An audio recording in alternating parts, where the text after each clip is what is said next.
UP के दो जिले कासगंज और अमेठी में आबकारी विभाग ने अवैध शराब पर शिकंजा कस दिया। वहां अवैध शराब के कई ठिकानों पर ताबड़तोड़ कार्रवाई की गई और 2 लोगों को शराब की तस्करी के आरोप में गिरफ्तार किया गया। इस कार्रवाई के दौरान कई लीटर शराब को बर्बाद कर दिया गया,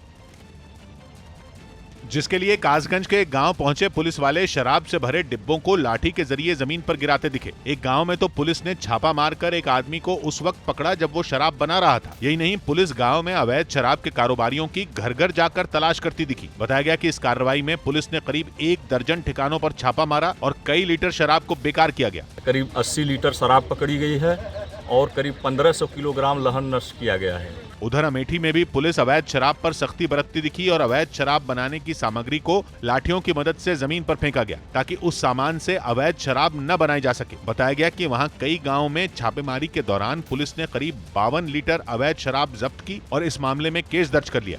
मध्य प्रदेश के उज्जैन से हैरान करने वाली तस्वीरें सामने आई। वहां एक टोल नाके पर 10 से ज्यादा नकाबपोश लोगों ने हमला बोल दिया। इसका एक सीसीटीवी वीडियो भी सामने आया, जिसमें कई बदमाश हाथों में डंडे लिए तोड़फोड़ करते नजर आए। उन लोगों ने पहले काउंटर पर लाठियां भांजी और फिर वहां लगे कांच को चकनाचूर कर दिया। इसके बाद उनमें एक की नजर वहां लगे सीसीटीवी कैमरे पर पड़ी तो उसने पूरी ताकत से एक डंडा कैमरे पर जड़ दिया। उन लोगों ने वहां लगे बैरियर को तब तक नहीं छोड़ा जब तक वो अपनी जगह से उखड़ नहीं गया।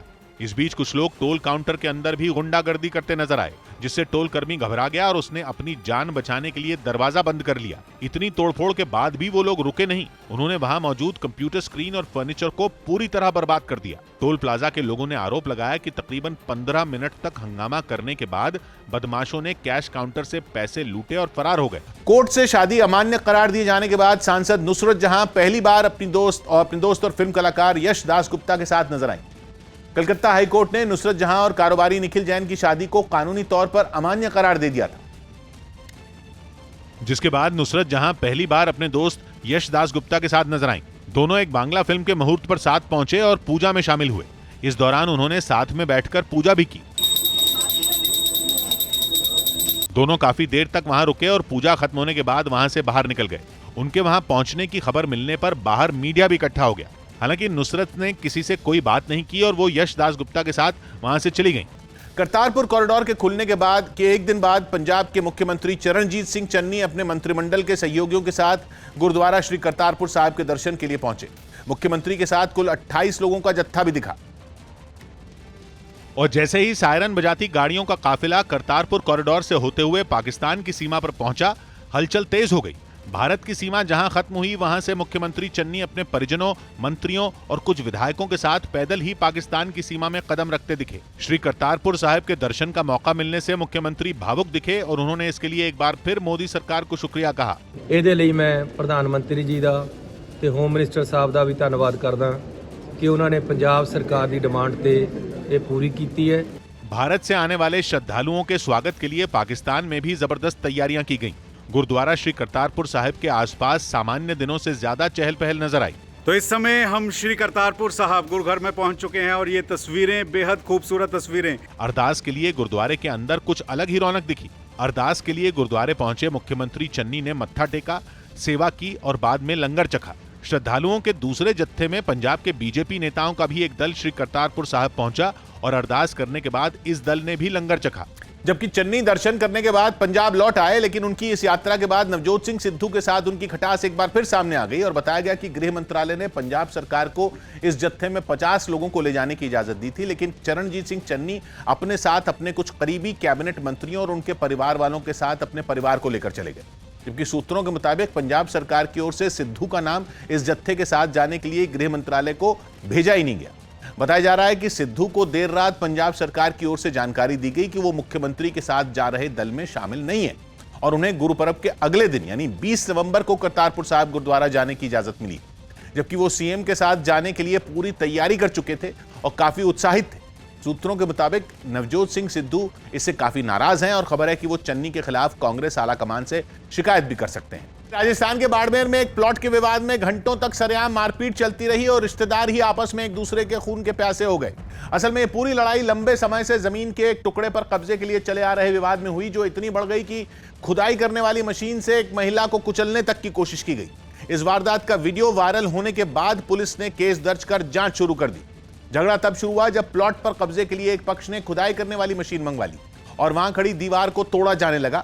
इस पर दूसरे पक्ष की महिला सामने आकर खड़ी हो गई तो उसे भी रौंदने की कोशिश की गई। हालांकि वो पीछे हट गई, उसने पत्थर उठाकर फेंका तो दूसरी तरफ खड़े लोग लाठियां बरसाते दिखे, जबकि एक और महिलाओं की भिड़ंत भी चलती रही। जिन दो पक्षों में लड़ाई हुई वो आपस में रिश्तेदार भी हैं, अगल बगल रहते हैं।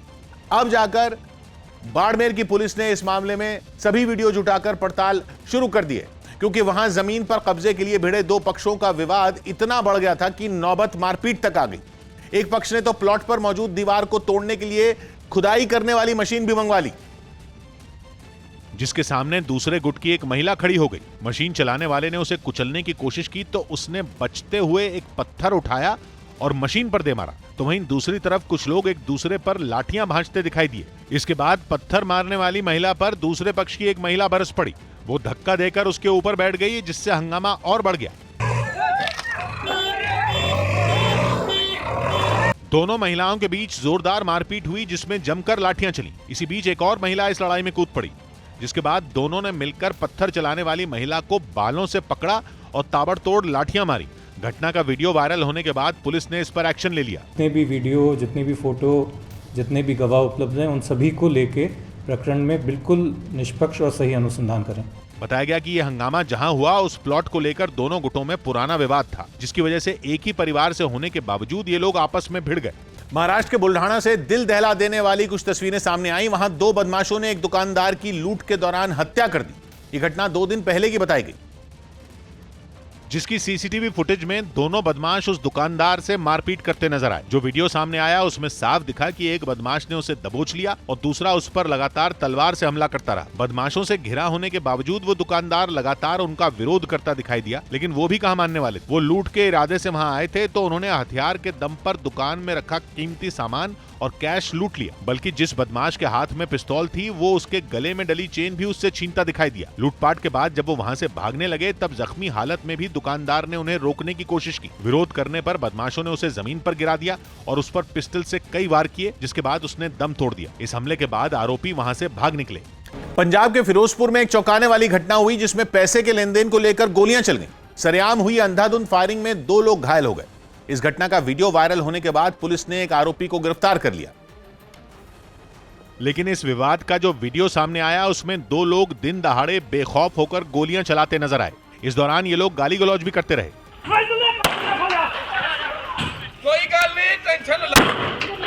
इसके बाद कुछ देर तक केवल गोलियों की आवाज गूंजती रही। फायरिंग की वजह से घर की खिड़कियों और दरवाजे के शीशे टूट गए, जबकि दीवारों पर भी निशान पड़ गए। पीड़ित परिवार ने दावा किया कि उधार में दिए 3 लाख रुपए मांगने पर आरोपी गाड़ियों से उनके घर आए और गाली गलौज के बाद फायरिंग शुरू कर दी। पैसे दे दूजे बुलाया उन्होंने ते वो गालों कटन लग पाया। इस घटना में एक महिला सहित घर के 2 सदस्य जख्मी हो गए, जिन्हें इलाज के लिए अस्पताल में भर्ती कराना पड़ा। हालांकि दोनों की हालत खतरे से बाहर बताई गई। गोली लगी हुई हैगी, बाकी पर्चे ਦੇ ਵਿੱਚ ਅਸੀਂ ओपीनियन ਦਿੰਨੇ ਹੈਗੇ, ਉਸ ओपीनियन देने के बाद अगली कार्रवाई। गोलीकांड की जानकारी मिलने के बाद पुलिस ने मामला दर्ज कर जांच शुरू कर दी।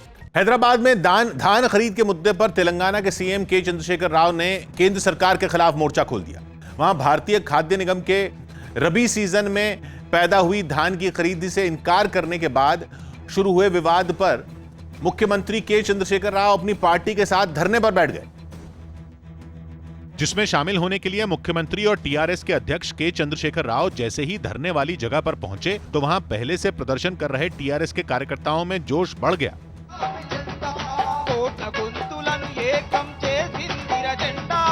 प्रदर्शन के दौरान मंच पर खड़े मुख्यमंत्री के चंद्रशेखर राव हाथ में हल पकड़े दिखे, जबकि उनके सामने टीआरएस के कार्यकर्ता हाथ में अपनी मांग से जुड़ी तख्तियां लेकर प्रदर्शन करते दिखाई दिए। देश के नेता केसीआर जिंदाबाद जिंदाबाद। टीआरएस के धरने में मुख्यमंत्री के साथ पार्टी के कई सांसद, सरकार में मंत्री और विधायक भी मौजूद रहे। केसीआर ने केंद्र की धान खरीद नीति पर सवाल उठाया और राज्य की 90% धान की फसल खरीदने की मांग की।